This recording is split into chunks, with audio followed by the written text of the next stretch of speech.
On the American right, you never know who's gonna end up being an important member of the cast season to season, and somehow over the past year, the MyPillow guy, Mike Lindell, has become one of the biggest stars.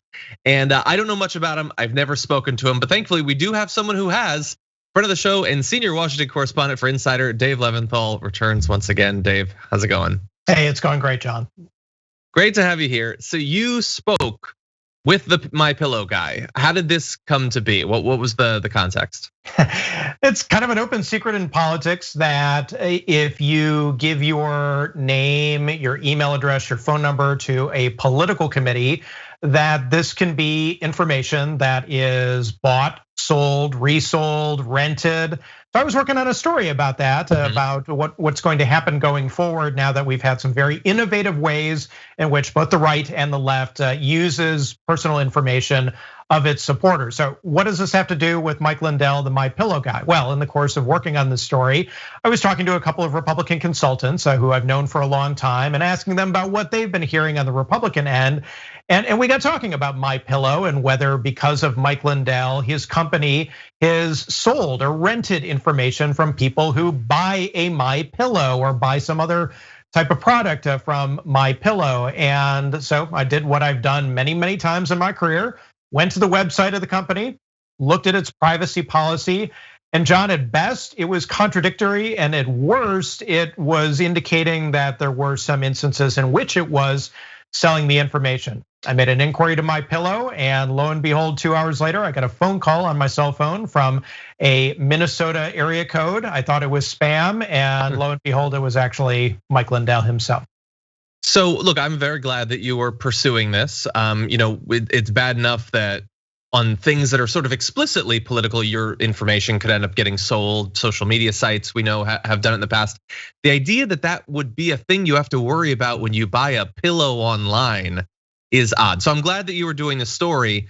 Would you have normally expected that the head guy in charge would so quickly respond? It seems like there would be a PR person or something below the MyPillow guy himself.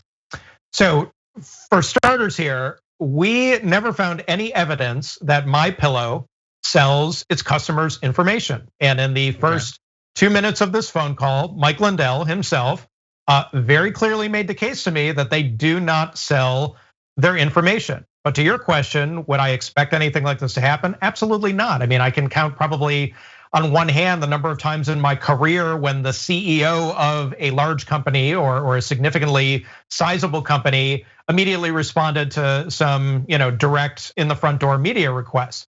So that in and of itself was odd, but the conversation, which spanned about 32 minutes, became very odd very quickly when Mike Lindell, he wasn't just responding to my inquiry. He was making threats. He was talking about getting lawyers involved. He was saying how he wanted to sue my sources, how he might sue us. It got very litigious very, very quickly.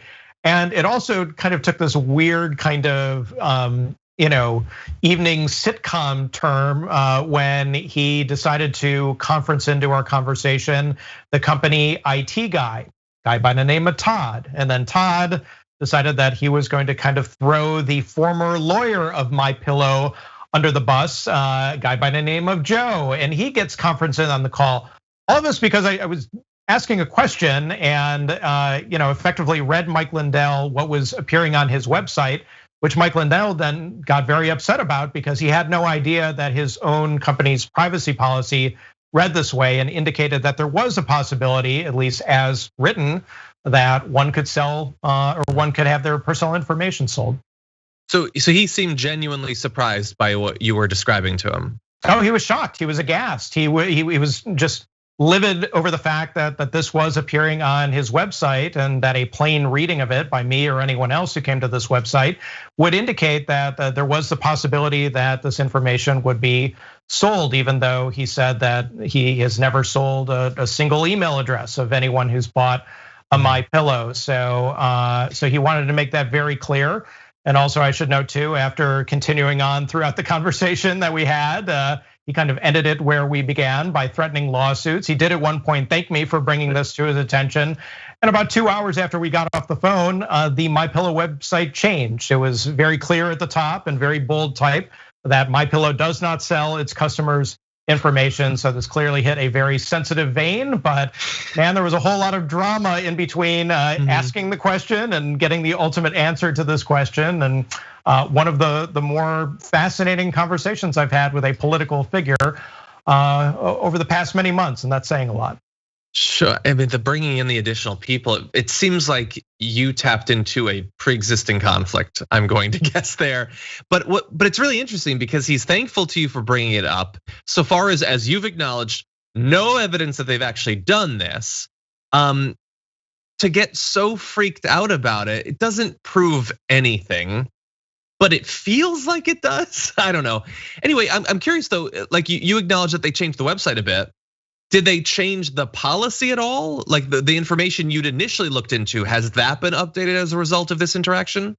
The policy materially seems to be the same, and what seemed to be the disconnect is that they were saying that information that they would share with, for example, credit cards that were processing a MyPillow purchase, or to the mail distribution companies. If you sign up for a MyPillow email list and get marketing material, they would share your information. It was being effectively presented as a sale of that information on the website. So whoever drew that up, whoever wrote it up, they might need to go to remedial writing courses or whatnot in order to get it clear. But yeah, in the midst of all of this, it clearly hit a very sensitive vein. So you said that you spoke to Mike Lindell for more than a half an hour. Did Dominion or anything related to the election come up during that time?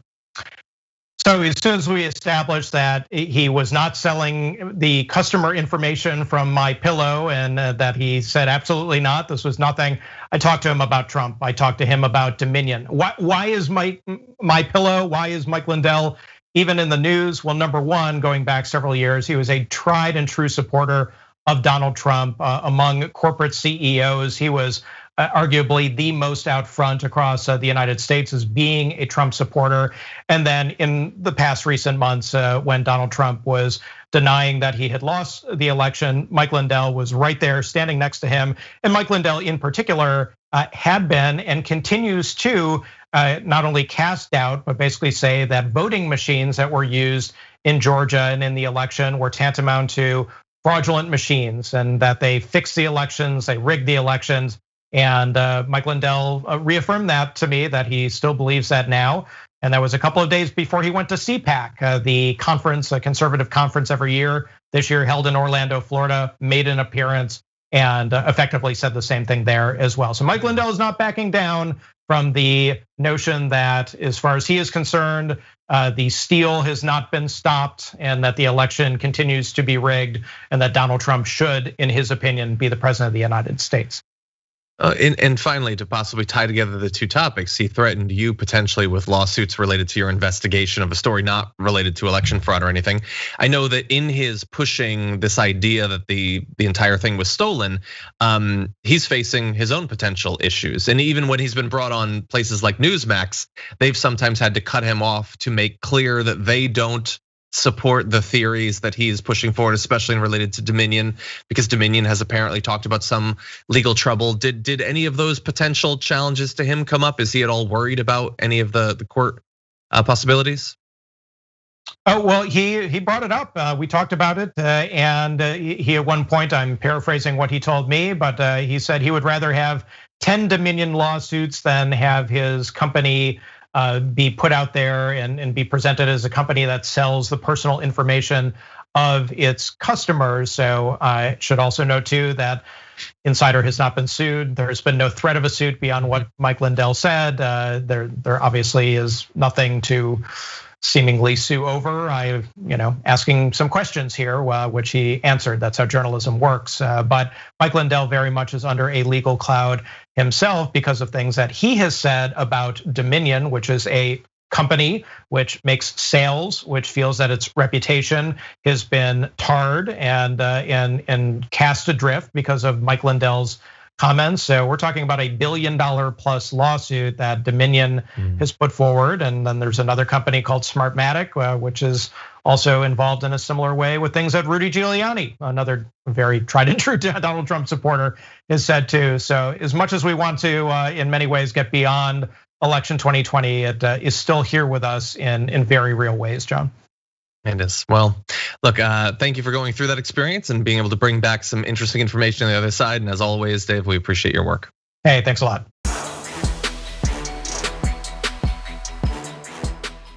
For more political news breakdowns, interviews, stories of activism, and me trying my hardest to care about the occasional big celebrity news story, subscribe to our YouTube channel at youtube.com/The Damage Report. And you can ring the bell wherever it is so you don't miss anything.